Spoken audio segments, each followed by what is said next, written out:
na singer. May concert siya ngayon yata sa December. Siya ang nagpauso dito sa Pilipinas.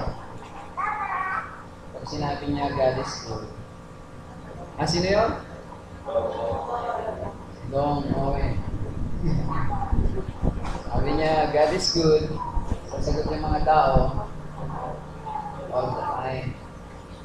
Sa church natin, ipahin natin, huwag naman natin tayong gaya-gaya. Sinabi kong, looking good and looking good all the time, looking good. Ano katabi mo, looking good ba yan? Hallelujah. Hanga. Praise God. Kausapin tayo ni Panginoon tungkol po sa paghiwalay. Ang tema po natin ngayon ay tungkol pa rin ito sa pagsunod sa kalooban ng Panginoon.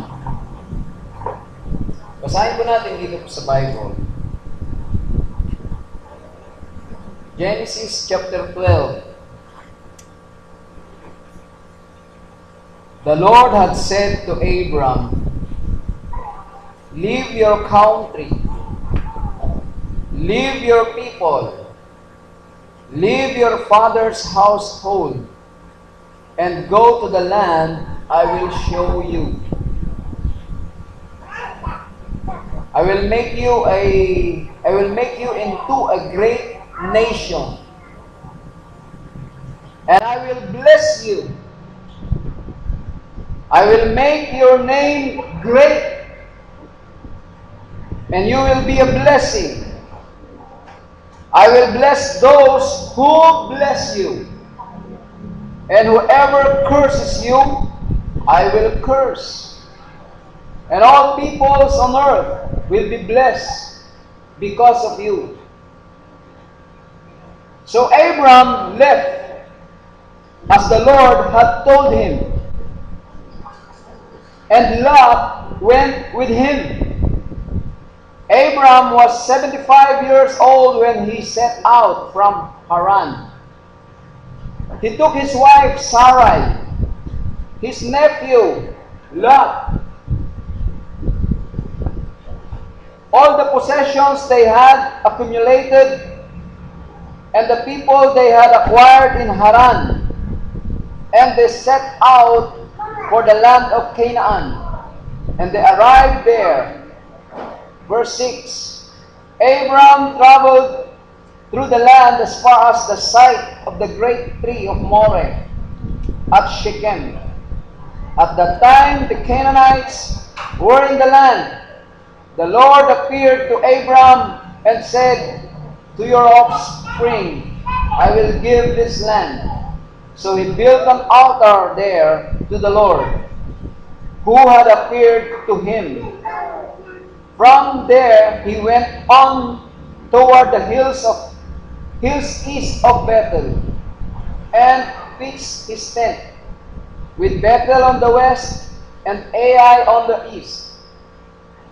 There he built an altar to the Lord and called the name of the Lord. Then Abram set out and continued toward Negev. Pagpalain ni Lord ang kanyang salita. Dakilang Diyos, aming dakilang Ama, muli po ay kailangan ka namin sa mga sandaling ito. Nagpapasalamat kami, Panginoon, sapagkat meron ka muling panibagong at sariwang mensahe sa amin. At nawa po ay tumalima po kami sapagkat personal mo kaming kakausapin isa-isa. At nawa po pag narinig namin ang tinig mo, magkaroon kami, Panginoon, ng desire, uuhaw, na isagawa ito sa ating mga personal na buhay. Sapagkat ikaw ang Diyos na nangungusap sa mga sandaling ito. Sa mga huling araw, Panginoon, patuloy mo pong pinipurify ang iyong gawain, ang iyong pong mga anak. Patuloy nyo kaming ihihiwalay sa mga bagay-bagay na walang kaugnayan sa aming pagiging anak mo, Panginoon. Lord, mabigat mong sinasabi sa amin that we will not compromise the system of this world. Katulad, Panginoon, ng iyong lingkod, nung kinausap mo po siya, si Abraham. Meron kayong kondisyon na hinihingi, Panginoon. At dalangin po namin na sa pangungusap mong ito sa amin, magawa namin ito, makayanan po namin, hindi dahil meron kami nakikitang pagpapala na nakaakibat dito, kundi, Panginoon, ikaw ang nangungusap sa amin, Diyos. Salamat, mamuna kayo sa oras na ito. Sa pangalan ni Jesus, ang aming samang dalangin. Amen. Sino sa inyo nakakaalam itong istorya na ito about Abraham? Yung ilan sa atin alam na kung paano tinawag ng Panginoon si Abraham. Ano ba itong kasaysayan o istorya tungkol kay Abraham? Ang pangalan pa niya noon ay hindi pa Abraham. Abram pa lang, Abram. Wala pa yung ha. Abram pa lang. Despite sa mga matitinding judgment ng Panginoon dahil sa kasalanan, most people pa rin ay ini-ignore pa rin nila ang Diyos at nagpapatuloy pa rin sila sa paggawa ng kasalanan. And this is during the time of Abraham. At may mga nagpasya naman na susunod talaga sa Diyos. Noong ibabala ng Diyos ang hatol sa lugar na yon, maraming nagpasya na susunod sa Diyos. At isa doon, si Abraham. Nagpasya siya, nasusunod siya sa ating Panginoon. At dahil sa kanyang pagpapasya, ang Panginoon ay nagpakita kay Abraham isang araw, at nung nagpakita siya, nagbigay si Lord ng pangako sa kanya. Hindi lamang para sa kanya, pati sa kanyang mga magiging descendants, na gagawin daw ng Diyos si Abraham na magiging great nation, isang malakas at isang dakilang bansa. At magmumula ito kay Abraham.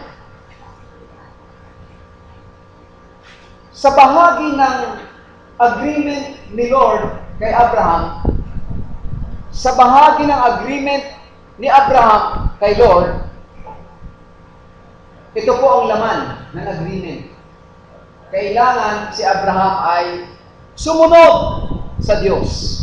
Mapansin niyo po, ang tema pa rin ng ating pinag-uusapan ay tungkol sa pagsunod. Amen. Tungkol sa pagsunod. He was to obey God. He must obey God.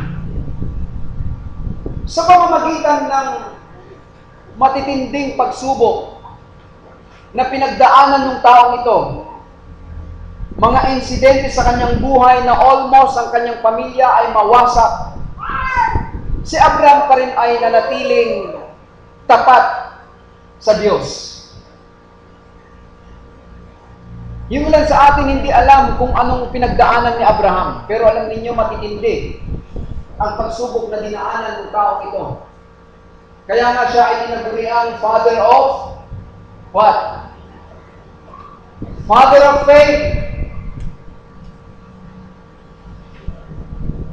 Father of faith. Or great father. Of course, small letter F. Because the great Father is none other than our God in heaven. Amen? Tignan po natin yung promises ni Lord kay Abraham na gagawin niyang isang dakilang bansa.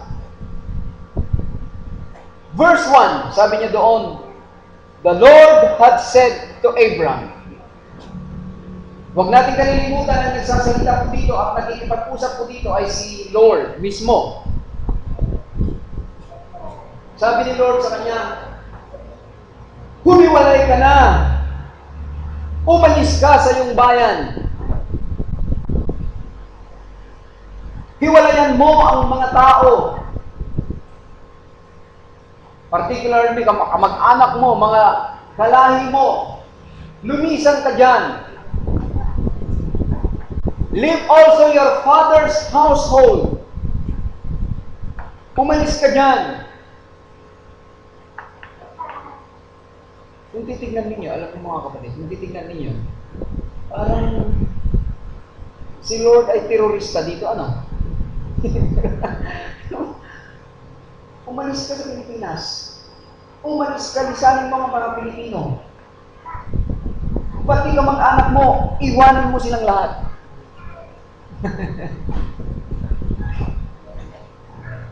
Alam niyo, totoong nangyari ito. At mayroon namang sinunod si Lord. Sinabi niya, at pupunta ka doon sa lugar na ipapakita ko sa iyo. Pero nung sinasabi ni Lord ito sa kanya, hindi pa ipinapakita ni Lord sa kanya yung lugar na pupuntahan niya. Nakaka-relate po ako dito.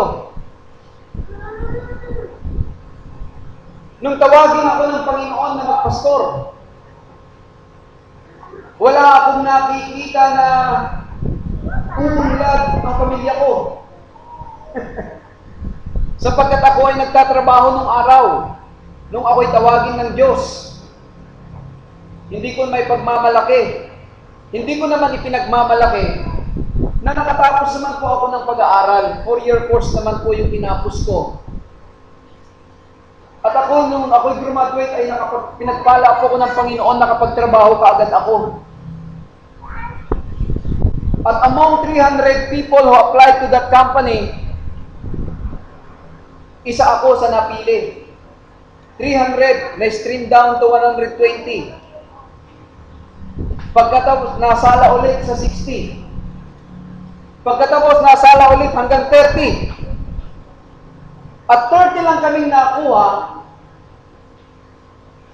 among sa 300 na mga fresh graduate, mga veterano yung iba, kasabay ko.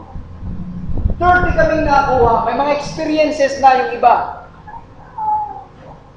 At among sa 30 nung nagtatrabaho na kami, hindi po sa ipinagmamalaki, ako po yung kauna-unahang empleyado sa kumpanya namin ang na-promote sa pagiging supervisor.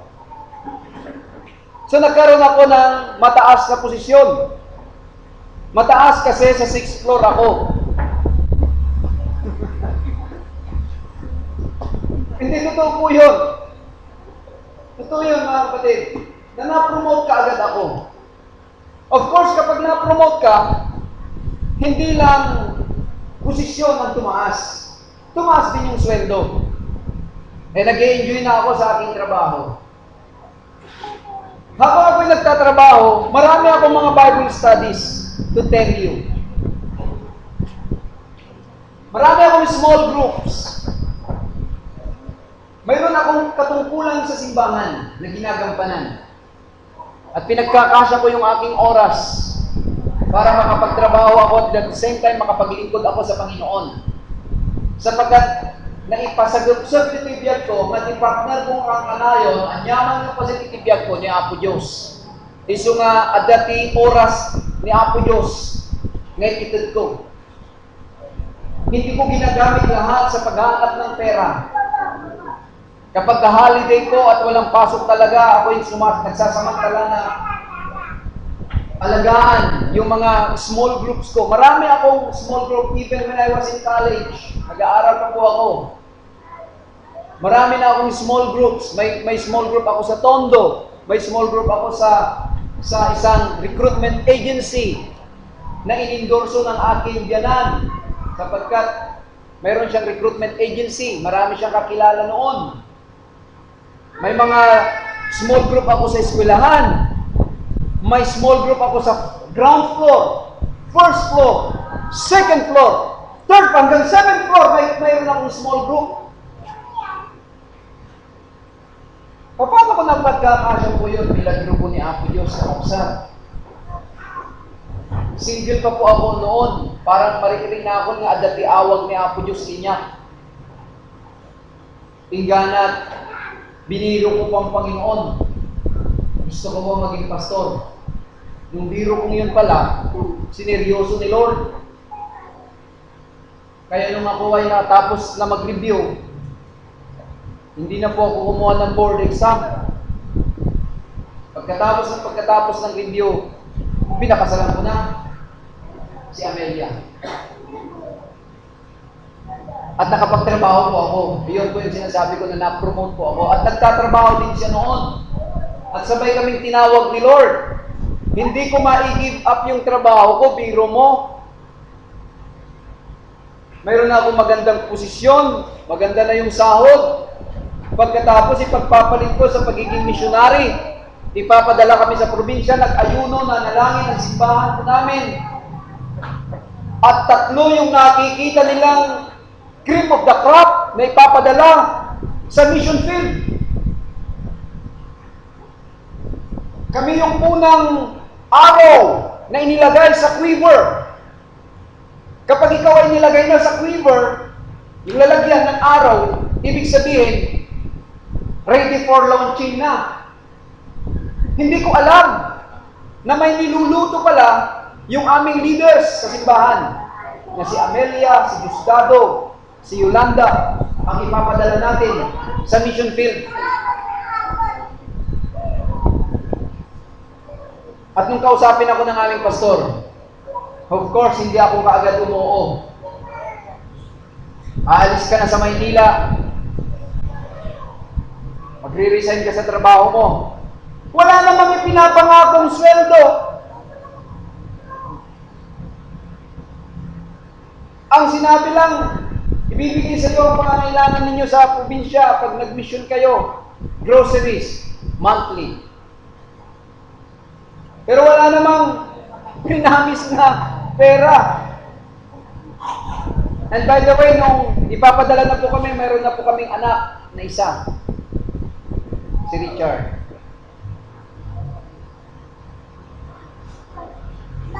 At mataas pa naman yung aking ambisyon sa aking panganay. Paano mangyayari yung ambisyon ko sa kanya? Ayaw ko talagang tanggapin yung alok. Hanggang sa pinabigat ng Panginoon yung puso ko, umuok na rin po ako. Hanggang sa nahamon ko yung aking pastor. Nagkabaliktad ngayon. Pastor, sige po, tinatanggap ko po ang hamon. Pupunta ako sa misyon, kahit walang allowance. Sabi ng aking pastor, hindi makukonsensya naman ako niyan.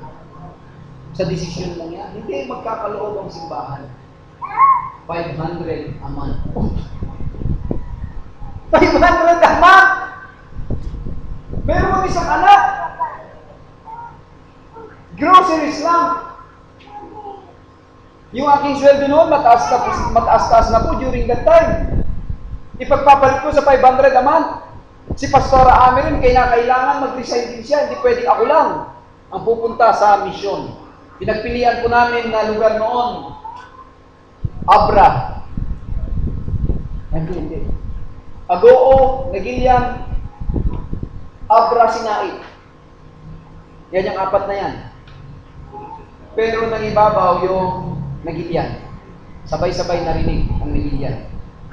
Kaya Nagilian, kami itinapon at ibinala ang aming simbahan. At nandito kami ngayon. Hindi ko nakikita na mayroong maganda mangyayari kapag tinanggap ko yung alok ng Panginoon.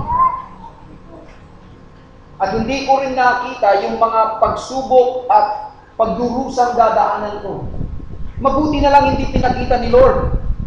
Kung ipinakita ni Lord yung pagdurusang dadaanan ko, yung paghihirap, pagsubok, problema, mga miyembro na pasaway, magiging miyembro na pasaway, hindi ko tinanggap, mabuti na lang hindi pinakita ng Panginoon. At hindi rin pinakita na ako ay mayroong pagpapala. Wala akong nakikita talaga. Hindi ko alam, wala akong kaalam-alam. Balikan po natin yung nangyari po kay Abraham. Ang sabi lang ng Panginoon sa kanya, go to the land I will show you. Tinanggap na niya, hindi pa naman niya nakikita. Paano ito? Ito ang pangako ni Lord sa kanya. I will make you into a great nation. And I will bless you. Sabi ng Panginoon. Nung tinawag ni Lord si Abram moved out in faith. Kinakailangan niyang sumampalataya. Move out in faith from Ur. Mula sa lugar ng Ur. U-R. Papunta sa Haran. Hindi ko alam anong lugar itong mga ito. Ur, Haran. Mula sa Ur, patungo sa Haran. And finally, patungo sa Canaan. Yan, ang travel niya. God then established a covenant with Abram. So mayroong itinatag si Lord na covenant. Alam nyo na ano ibig sabihin ng covenant. Ano? Kapag sinabi natin covenant, final ito. Kapag sinabing covenant at tinanggap mo ang covenant or agreement, ito ay irrevocable. Hindi na pwedeng bawiin pag umuo ka. At kapag sinabi natin covenant, ito ay permanent. Walang trial and error. Ako po'y nalulungkot sa ibang mga missionary. Trial and error. Sige, tatanggapin ko. Pag nag-prosper ako, ibig sabihin, kalooban ni Lord. Kapag tumatindi ang mga pagsubok sa buhay ko, ibig sabihin, hindi kalooban ni Lord. No trial and error. And I believe, Pastor Arnold, Pastor Agoli, Julius can relate to this.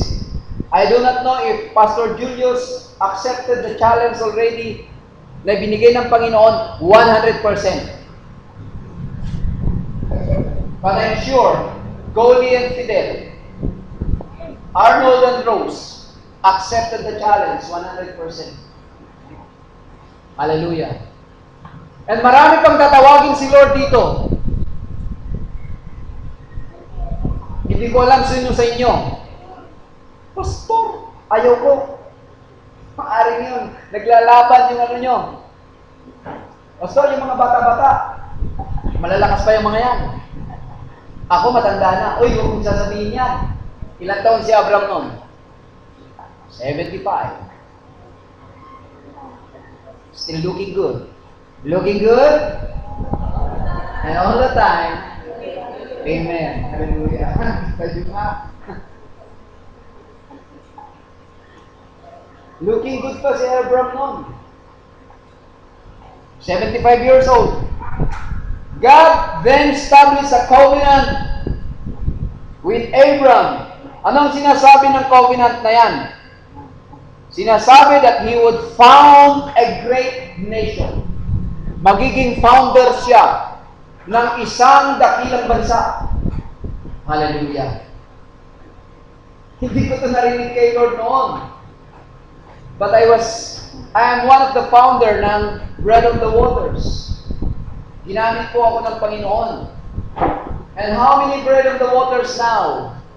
We have 7 na. 7 na po.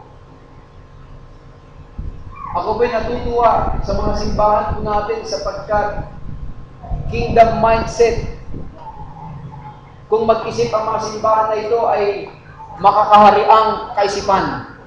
Nawawala na po yung mga tradisyon, mga lumang pamamaraan.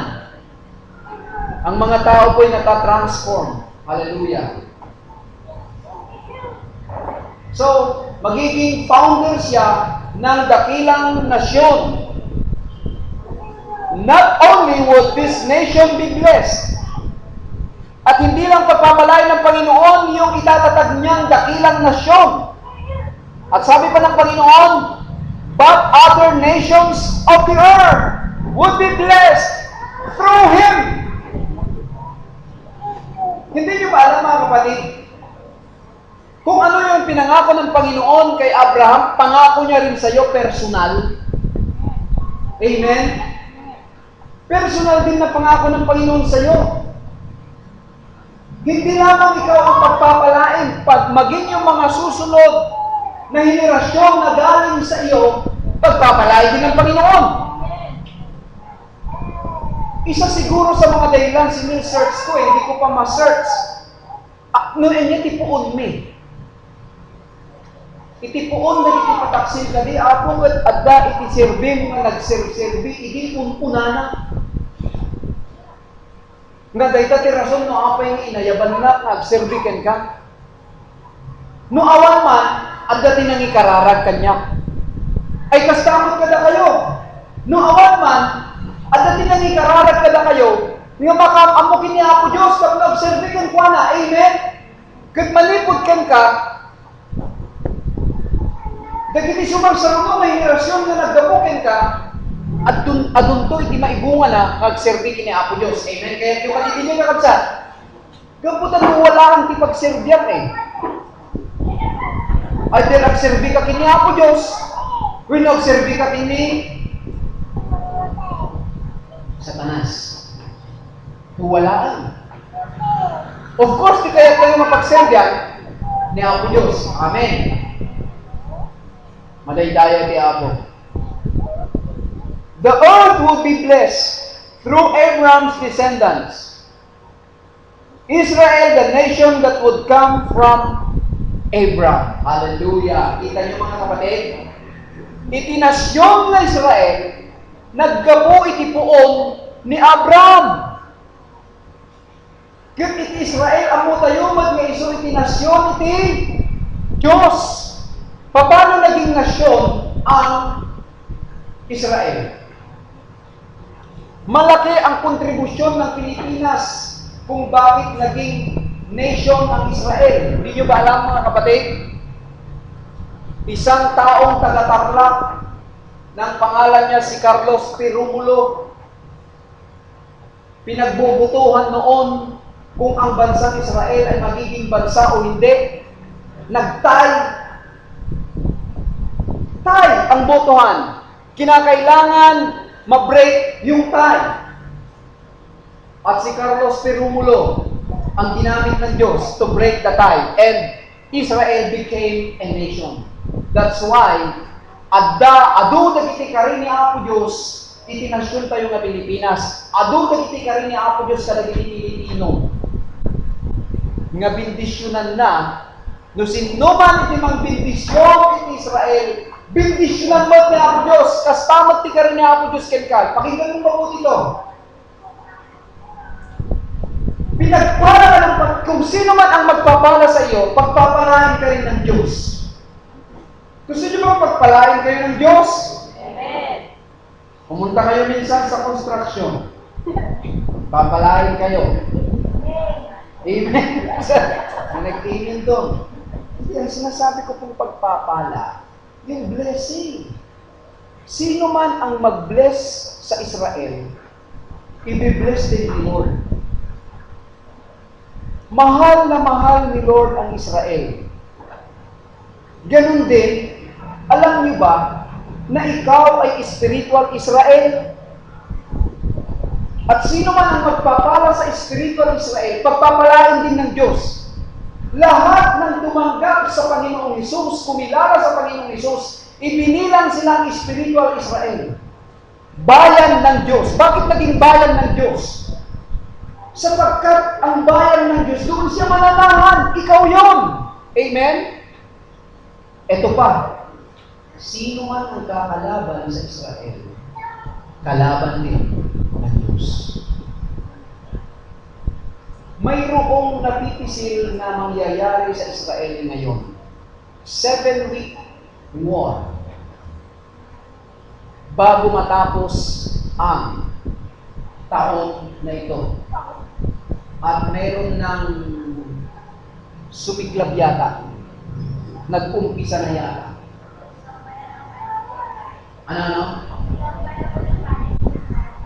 Kita nyo? Prophecy ito ni Robert Miss. Prophecy ito ni Vincent Selva-Kumar. Prophecy ito ni Sadhu Salbarat. Si Vincent Salvacumar at si Sadhu Salvara ay parehong taga-India, propeta ng Diyos in these last days.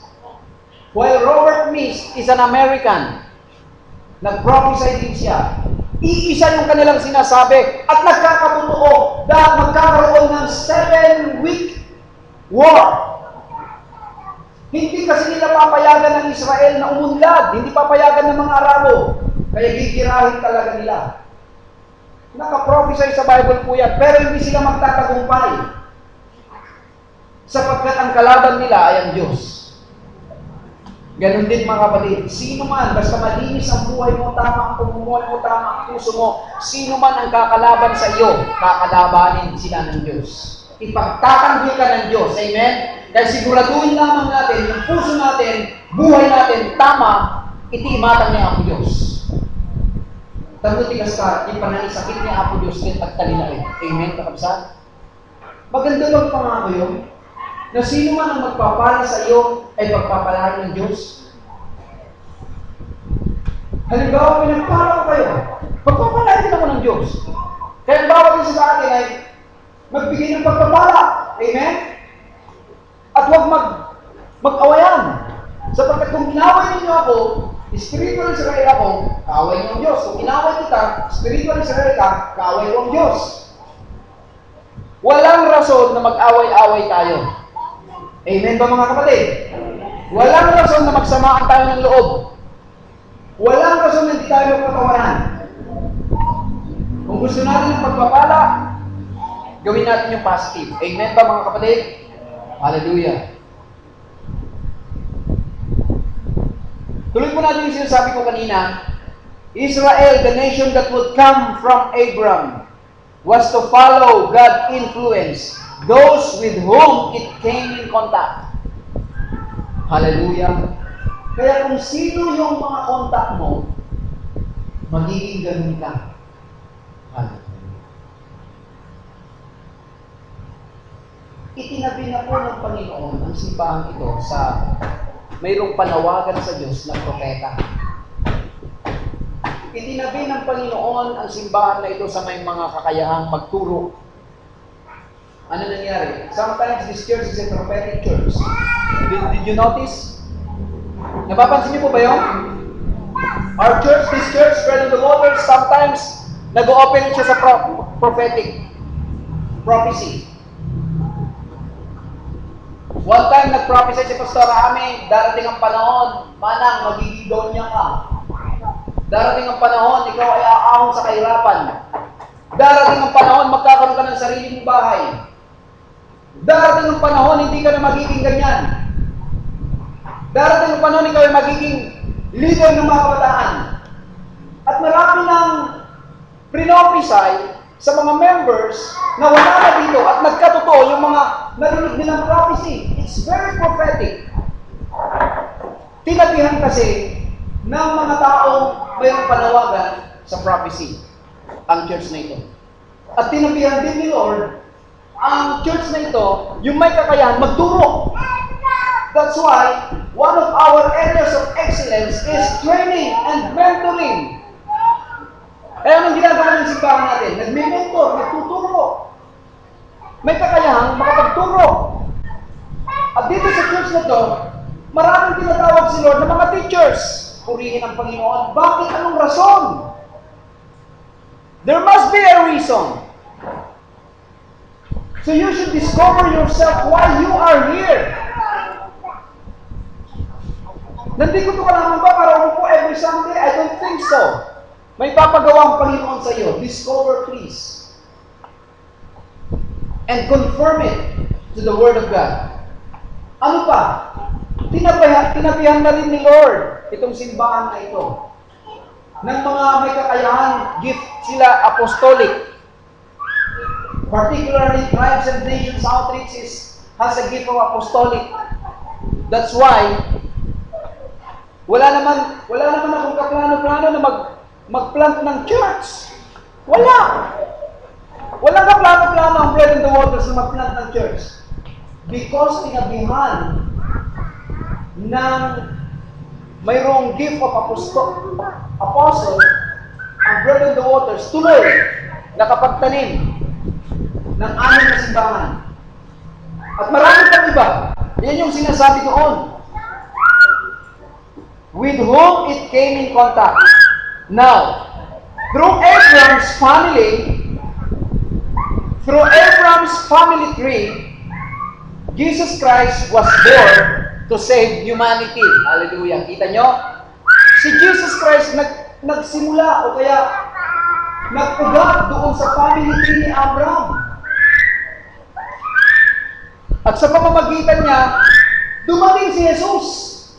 At ang ibig sabihin ng Jesus ay tagapagligtas. Tagapagligtas ng buong sanglibutan. Hallelujah. And through Christ, people can have now relationship with God and be blessed beyond measure. Hallelujah. Is that a good news? You will be blessed beyond measure. Because you have now the relationship with God. So, ang mga tao po ngayon ay maibilang sila doon sa family line ng ating Panginoon. So, yung promise ni Abraham dumadaloy hanggang sa atin ngayon. Pansinin ninyo, di ba ang daming promises ni God kay Abraham? Oo. Ang daming promises. Pero ilan sa mga promises ni God kay Abraham at naging Abraham na siya noon, namatay na siya, hindi na niya nakita na natupad.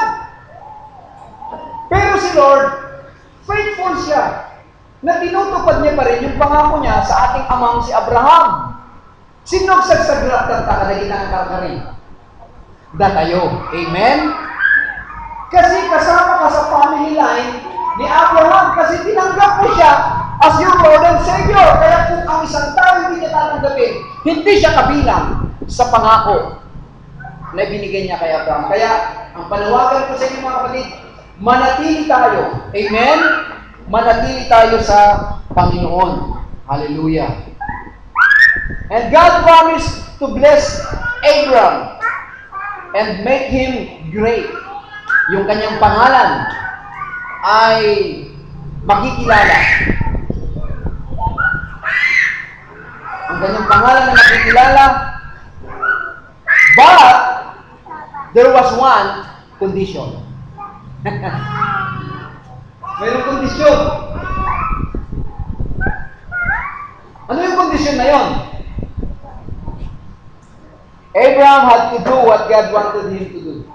Kailangan niyang gawin kung ano yung ipapagawa ng Panginoon sa kanya. At kapag ginawa niya ito, magiging matunog yung kanyang pangalan. Re-respetohin yung kanyang pangalan. Pakikinggan yung kanyang pangalan. Without any reservation, re-respetohin yung kanyang pangalan. O kita nyo ngayon na nangyayari sa inyo. Nakakagain kayo ng status, ano po, sa inyong lugar, sa inyong pamilya. Dahil sa pagkakilala mo sa Panginoon. Dati-dati ang tingin nila sa iyo ay ganun-ganun na lang, hindi maganda. Pero nung ikaw ay nakakilala sa Panginoon, ano yung status mo ngayon? Kahit pa paano umangat. Yung respeto nandun. Kayo yung pinangiginggan. Example, bunso kang kapatid sa pamilya, mag-isa ka lang na nakakilala sa Panginoon. Pero kapag nag-suggest ka, pinakikinggan. Tama? Pag nagsalita ka, may wisdom. At maniniwala sila.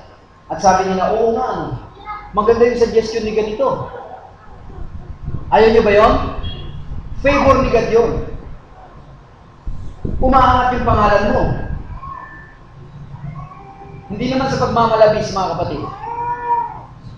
Mula nung ako po'y nagdesisyon na maglingkod sa Panginoon without any reservation, inuuhan ko ang Panginoon. Sinabi ko pa nga, mali pala yung sinasabi ko eh. Sige Lord, patay kong patay. Susunod ako. May walawan sa wala. Pupunta ako sa mission field. Dadalhin ko pamilya ko doon. At ang pinagmalaki ko pa, anyway Lord, taga-roon naman ako. Kung sakaling magkagutuman, mayroon akong tatakbuhan. Review ulit ako doon, nireview ako ng Panginoon. Meron pa rin ako inaasahan, meron akong sasandalan. Pero sunod ako kinausap ng Panginoon. Pero alam pa ninyo ang nangyayari ngayon. Hindi sa pagmamalaki. Buong region. Matunog na matunog yung pangalan ng Bread on the Waters. Hindi ba alam yun? At kapag narinig na yung Bread on the Waters, ang pastor dyan, si Coley.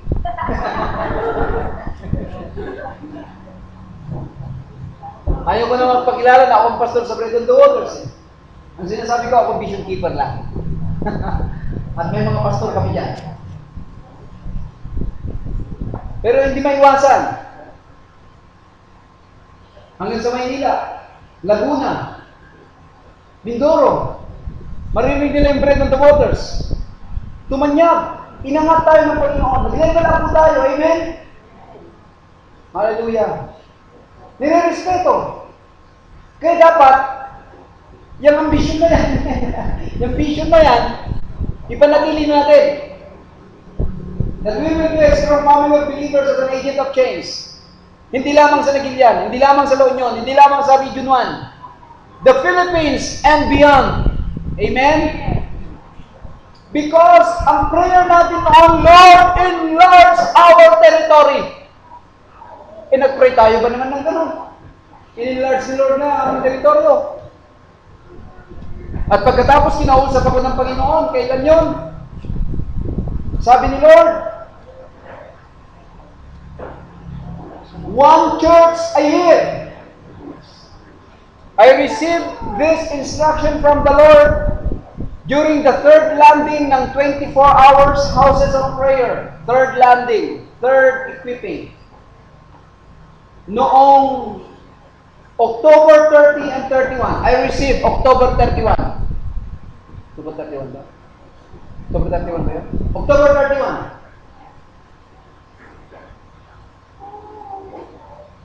One church every year. Sabi ko, Lord, ito na naman, nagtatalo na naman yung puso ko. Nagastos ako. Makabanlok, Lord. Tapos ginamit ko pa yung kaisipan na, hindi ba Lord, may isang babae na naganak, aginanamot. Nung nakaanakon ti talo, aginanamot. At the interval na kuma, family planning, tuloy-tuloy ko pa doon. Walang kinalaman doon. Ako'y malapit nang dumating. Lord, nagastos. Pagkatapos, sinabihan ako ni Lord, anong dahilan bakit hawak-hawak mo ang curriculum ng Bayanihan Church Planting mula sa Philippine Challenge? Oo nga, Lord. Nakausap ako ni Lord sa utak ko eh. Anong dahilan bakit ka connected sa Tribes and Nations Outreach? Anong dahilan na nagkaroon ka ng eskwelahan ng mga manggagawa sa simbahan na isinusulong mo sa Body of Christ? Anong dahilan? At sabi ko, Lord, I can do all things through Christ Jesus who strengthens me. Sa totoo lang, hindi ko pa po inuuhan mabuti yung sinasabi ni Lord, 1 church a year. Mag-disciple ng mga manggagawa. Kaya kapag in-enroll kayo ng mga RCG leaders ninyo, please, mag-enroll kayo. Amen? Nora, matagal-tagal ka na rin kay Lord. Hallelujah. The Lord might use you. Manang Flor, lalo na matagal-tagal ka na rin. Huwag mong ikitin yung bata mo sa akin. Matagal-tagal ka na rin. Maaaring magamit ka ni Lord. And Manang Menchi, wala ka ng anak na maliliit, apo na lang. Huwag mo na i-focus masyado sa mga apo mo. Hallelujah. Bakit mo kami kinakausap ng ganito, Pastor? Ipapadala mo ba kami? Hindi ko alam. Si Manang Lucy. Si Manang Bergie. Hallelujah. Ma'am Oliva. May purpose si Lord sa inyo. Huwag niyong sasabihin sa akin, matanda na ako, Pastor. Eh kung nagrason ngayon ni Abraham, Lord, wag na po, 75 years old na ako. Pero ginamit pa rin siya ni Lord. Amen? Kaya yung mga katwiran na yan, isang tabi po natin. Pakinggan ninyong mabuti ang sinasabi ng Panginoon sa mga huling araw na ito. Hallelujah. I will make you into a great nation. I will bless you. Habang binabasa ko ito, namnamin mo ang salita ng Panginoon na parang talagang kinakausap ka ni Lord. Ito ay para sa iyo. Sabi ng Panginoon sa iyo, I will make your name great. And you will be a blessing. And I will bless those who bless you. And I will curse those who will curse you. And all peoples on earth will be blessed through you. Pagkatapos tumugon si Abraham. Verse 4. So Abraham left as the Lord had told him. Purihin ng Panginoon, tumugon po siya. Ibig sabihin mga kapatid, Abraham had to do what God had wanted him to do. This meant leaving his home. Iiwanan niya ang kanyang bahay, iiwanan niya ang kanyang tahanan, pati mga kaibigan niya, at maglalakbay siya sa panibagong lugar na pagdadalhan ng Panginoon sa kanya na hindi pa niya nakikita at gagawin siya ng Panginoon doon na isang dakilang bansa sa pamamagitan ng pamilya niya. Pagsisimulan siya ng maraming bansa, maraming henerasyon. Praise God, Abraham obeyed God. Lumakad siya, sinunod niya ang panawagan ng Panginoon sa kanya. He was walking away from his home for God's promise. Even greater blessings in the future. Hallelujah! Mayroong nakalaan na pagpapala. God may be trying to lead you, kapatid. Baka kinakausap ka ng Panginoon, God may be trying to lead you to a place na mas mabigat pa o kaya mas higher level pa kaysa sa ginagawa mo ngayon. Ano bang ginagawa mo ngayon? Hindi kontento si Lord sa iyo personally. Kapatid, tignan mo mabuti yung sarili mo, tignan mo mabuti, aralin mo yung buhay mo. Mananatili ka na lamang bang ganyan? Baka nililid ka ng Panginoon sa mas mataas na paglilingkod. Hindi aksidente na nakaupo ka ngayong umaga sa service na ito. Araw ng linggo. First service na kinakausap ka ng Panginoon na ganitong pangungusap. Baka nililid ka ng Panginoon sa higher level of service. Greater level of service.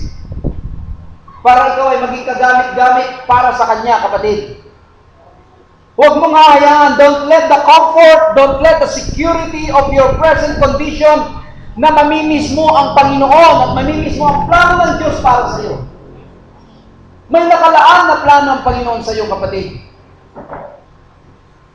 God planned to develop a nation of people He would call His own. Mga tao na maaaring tawagin niya na sa Kanya. Saan manggagaling yun? Turo mo yung sarili mo. Sa akin manggagaling. Amen? Hallelujah. Huwag mo ituturo yung katabi mo. Sa iyo manggagaling. Sa akin manggagaling. Hallelujah. The people of praise, people of power that God could call His own. Hallelujah. He called Abram from the godless, self-centered city of Ur. Walang Diyos na siyudad, makasariling siyudad, yun yung lugar na pinanggalingan ni Abram. Siyudad. City. So city boy po siya. To a fertile region called Canaan. From Ur, pagkatapos, dinala niya sa Canaan, where a God-centered, moral nation could be established. Hallelujah. Yun ang nais ni Lord na pagdalahan sa iyo. Gusto niyang lumabas ka dyan.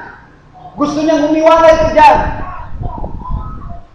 Sapagkat ang siyudad ng Ur ay isang siyudad na ang sinasamba nila ay mga Diyos-Diyosan. Sobrang yaman itong taong ito. Kung ako si Abraham, mag-struggle din siguro ako. Ako nga nag-struggle nung tawagin ako ng Panginoon. Si Abraham pa. Galing siya sa mayamang pamilya. Siyudad. Tapos dadalhin niya sa barangay. Dadalhin niya sa agsasado ka dalong. Post button ng kinakasanayan niya, pipus niya lang. Lalabas ng tubig. Kung gusto niya mainit, lalabas sa mainit. Gusto niya malamig, lalabas sa malamig. Ipupus lang niya yung bottle, lalabas ang kape. Tsokolate, mamili ka. Sa high technology, pindutin mo yung, ano mang bottle na gusto mo? Juice? Coffee? Cappuccino ba? Mamili ka. Dadali niya sa isang lugar na manual. Agangler ka ti ka. Agkirog ka pa iti bagas nga agbaling nga kape. Kaya panawagan sa kanya.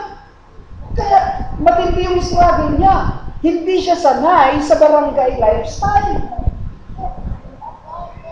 Kaya si Pastor Amin, hindi rin sanay nung dalhin siya ng Panginoon dito. Ang iniisip niya CR ay yung napakalinis pala CR na sa barangay. 1 hektar na CR. Pagkatapos sa runong niya dalas si Babong. Alam niyo ibig sabihin ano? Purihin ng Panginoon. Dadalhin ka ng Panginoon sa God-centered, moral nation that could be established. Through small in dimension, the land of Canaan was a focal point for most of the history of Israel, as well as for the rise of Christianity. Aba, ganun palang kasaysayan Kanaan. Purihin ang Panginoon. Hallelujah. This small land given to one man, ibinigay kay Abraham. Hallelujah. Has had a tremendous impact on the world history. Canaan. Makita niyo po ngayon, nakilala ng gusto ang lugar na ito sapagkat mayroong tumugon na isang tao na hindi niya inisip yung kapakanan para sa kanya lamang sarili. And then sa verse 7, sabi pa po doon, the Lord appeared to Abraham and said, to your offspring, I will give this land. O, kita niyo mga kapatid, totoo yun. Ibinigay niya yung lupain na yun. So he built an altar there to the Lord who had appeared to him. Verse 7. Abraham built an altar to the Lord. Ano ba gamit ng altar? Nagtayo siya ng altar para hindi niya ulit ilagay yung mga Diyos-Diyosan ng tatay niya. Yung tatay niya yato, biyanan niya, si Tera. Pero ano, biyanan niya si Tera? Tatay niya. Tatay niya ano? Si Tera, sumasamba sa Diyos-Diyosan. Nung dinala na ni Lord si Abraham sa lugar ng paglalagay sa kanya, ang ginawa kagad niya ay nagtayo siya ng altar. Ang altar ay ginagamit para doon ilagay yung mga sacrifices. Doon ilagay yung mga handog. Hindi ilagay doon ang mga Diyos-Diyosan. Hindi ipapatong doon. Hindi mo pwedeng tayuan ng bahay ang Diyos. Walang bahay ang Diyos dito sa lupa. Kung gusto man magbahay ang Diyos, sa tao siya mananahan. Sa mga taong kikilala sa kanyang anak na si Jesus. Doon mananahan. Para sa kanila, altar symbolize communion with God. Ayan, kaya dito po sa church, meron tayong altar. Meron tayong ginagawa dito sa church altar 6 to 9 every Sunday evening. Nandun tayo sa altar, na kung saan yung altar na yun, doon tayo nakikipag-ugnayan, nakikipag-usap sa Panginoon. Doon tayo nakikipag-fellowship sa Panginoon. Doon lubos-lubos ang papuri at pagsamba na ginagawa natin sa Kanya. Bago natin ihandog yung mga panalangin natin. Kaya, nag-build siya ng altar, bato yung ginamit niya, at lupa, at yung altar na yun na natili doon para sa patuloy na magpapaalala sa Kanya na siya ay prinoteksyonan ng Diyos, na siya ay pinangakuan ng Diyos, na kapag nakikita mo, pumupunta ka sa altar na yun, naaalala mo yung mga pangako ng Diyos. Hindi ko makalimutan ang isang lola na naghandog dito sa church. Sabi niya noon, Pastor, ihahandog ko sa altar ng Diyos ang pulpitong ito, itong pulpitong ito, itong nasa likuran ba, itong pulpitong ito.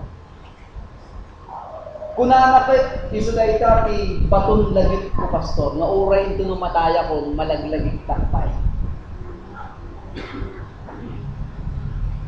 Inted na dahito yung baton lagit. So nga dahito yung altar, dahito yung ikamit ko yung altar ng Diyos. At ang sinasabi niyang altar, hindi yung nakalagay ko yung mga ibuto, hindi po. Altar is a place of communion, place of sacrifice, place of gathering and fellowship. Ibig sabihin doon ko ilalagay. Kaya itong altar, itong pulpitong ito, inihandog ito ng isang lola. Ito sa church, wala na siya. Dahil did you tell, wag na lola Miling, Talita.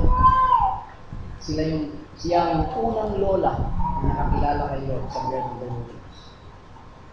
Kaya sa pagkakataon ito mga kapatid, paano niya tutugunan itong sinasabi ng Panginoon sa atin? Yung altar mahalaga. Hallelujah. Isa pa dito ay Abram regularly built altars to God for two reasons. Number one, for prayer and worship. Number two, reminder of God's promise to bless him. Abram could not survive spiritually without regularly renewing his love and loyalty to God. Building altars ay tumulong kay Abraham para maalala niya na ang Diyos ang pinakasentro ng kanyang buhay. Kung wala ang Diyos, mamamatay siya. Wala siyang magagawa kung wala ang Diyos. Regular worship helps us to remember what God desires and motivates us to obey Him. That's how altar is important. Ganyan naman ginawa po ni Abraham. Hallelujah. So in conclusion, mga kapatid, ano yung pangungusap ng Panginoon sa inyo? Please discover. Bakit kayo tinawag ng Panginoon? Please discover. At doon yung matutuklasan kapag balikan ninyo ang inyong mga altar. Kung hindi pa kayo nakapagtayo ng inyong altar, magtayo kayo ng inyong altar. Hindi ko sinasabing literal na altar. Bumili ka sa katulad actually doon yung lang ng altar prayer changes things. Doon kami laging nakaupo. Every 6 to 9 in the evening, mamayang gabi ulit. May mga pumupunta dito, nagkakaroon kami ng prayer altar. Church prayer altar. Pwede kayong magpagawa rin ng De La Cruz family. A family that prays together, stays together. Something like that. Yung isang lugar sa inyong bahay na doon kayo maaring magtipon na nakikipag-ugnayan kayo sa Diyos. Huwag niyong gawing masyadong religious ang dating. Baka sumanib na naman po yung spirit of religiosity. Inaalis na nga ho natin yun eh. Amen? Pwede niyong gawin mo yun. Kung mag-isa ka lang na Kristiyano sa pamilya mo, basta nandun ka sa lugar na yun, nakikipag-usap ka sa Diyos. Naaalala mo yung pagmamahal na inihandog mo sa Diyos, yung pangako na sinabi ng Diyos sa iyo. Altar. Again, go back to your altar.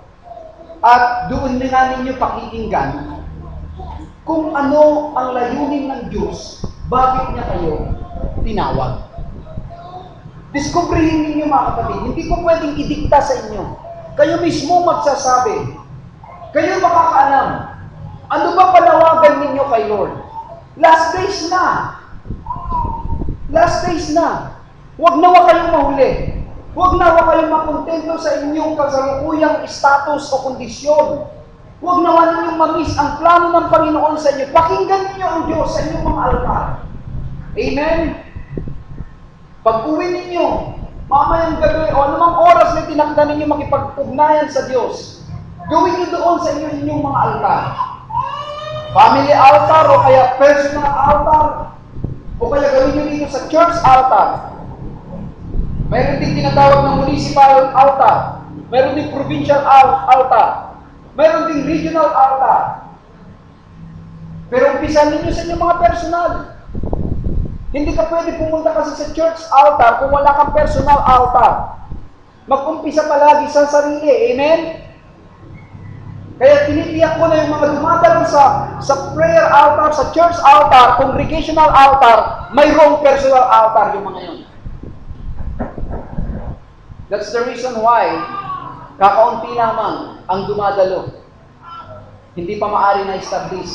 Hindi ko naman po kayo masisisi. Ito lamang po, pinabibigat ni Lord sa kinakausap ko ng malindi ni Lord ngayon. Establishing your own personal altar. Amen? Shall we come before the Lord right now? Hallelujah.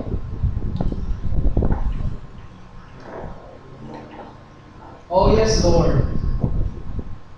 Panginoong Diyos, nagsaya at kalaunay kada kami. Iying karkarin, iti anak mo nga ni Abraham, na ninuno namin sa pananampalataya. Kung paano mo siya pinangakuan, ganun din ay pinapangako mo ito sa amin. You're going to bless us, you're going to lift up our name, you're going to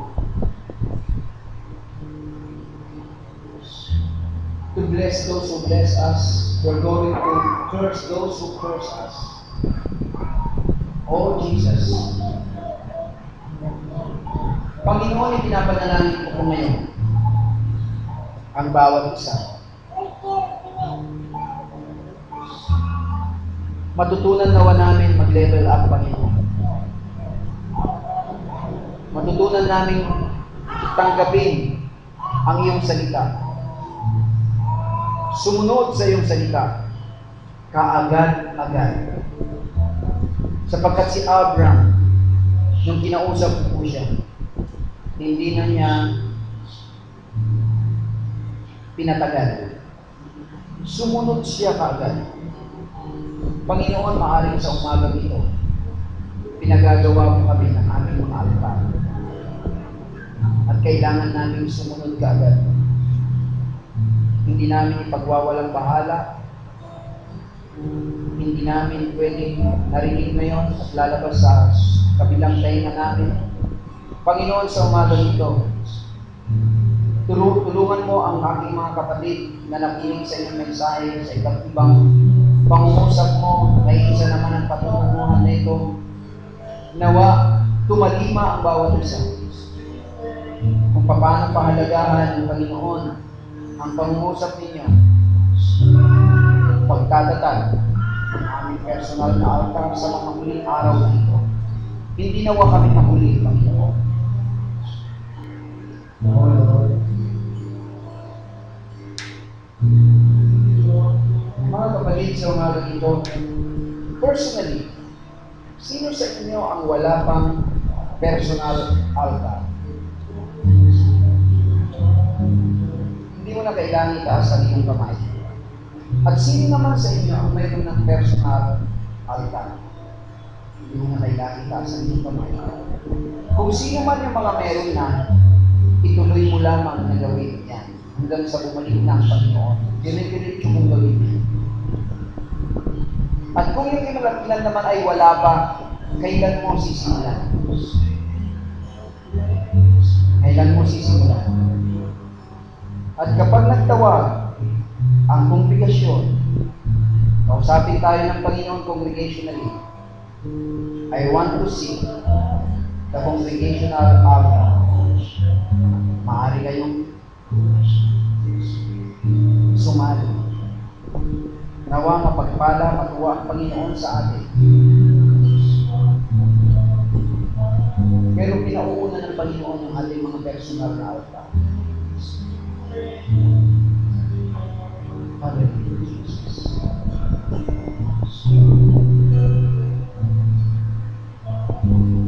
Kung nais ninyo matanggapin ang pangungusap ng Panginoon sa umagang ito, itaas mo ang iyong kamay. Tumayo ka na rin bilang tanda na gusto natin sumunod sa ginagagawa ng Panginoon sa atin. Hallelujah. Sambahin natin ngayon ang Panginoon.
Lord, we decide to establish an altar.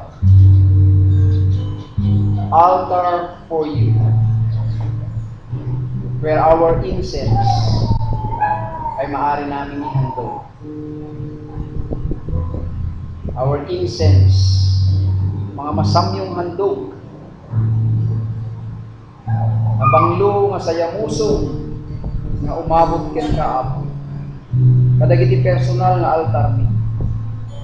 Ipanakilangin-langin mi ken kaapo personal. Makapag-establish kami ti kastoy nga aramid o Diyos. Tapnon maayayo ka dito ibiyag mi. Ket no maayayo ka dito ibiyag mi, yaman kami unay tagdati. Kakambal na datoy ako nga bendisyon. Kakambal na ako nga pangursuro. Kakambal na ako daytoy nga wisdom. Amin spiritual na bendisyon. Ket mabalin mo nga ibaga kada kami. Malingulawagan pa digiti panunot mi maamuan mi digiti palimot mo ako. Manasteng nga maamuan. May i-reveal mo lang kaligiti anak mo Diyos. Ang po Diyos, bijay altar. Agtimod ka dito munggal nga isa o Diyos. Kasi naramat mo apo itat nga bigat digiti sasaom. Agserbi ka bendisyon apo dito ibiyag. Itat nga bigat apo, when kunami. We will establish the altar that you are requiring for us. When kunami apo. Thank you, Lord. And now I pray, bless your word, Father. Thank you, God. This is my prayer, Lord. In Jesus' name. Amen. Amen. Hallelujah. Palakpakan ko natin ang Panginoon. Thank you, Jesus. Hallelujah. Amen. May the Lord reveal Himself sa inyong mga altar. Pag gagamitin ninyo ang inyong altar, kakausapin ninyo ang Panginoon, naniniwala po ako, magpapahayag si Lord sa inyo. Doon nyo malalaman ang inyong activity araw-araw. Doon nyo malalaman ang inyong direksyon sa araw-araw. Amen? God bless you. God bless you. Purihin ang Panginoon.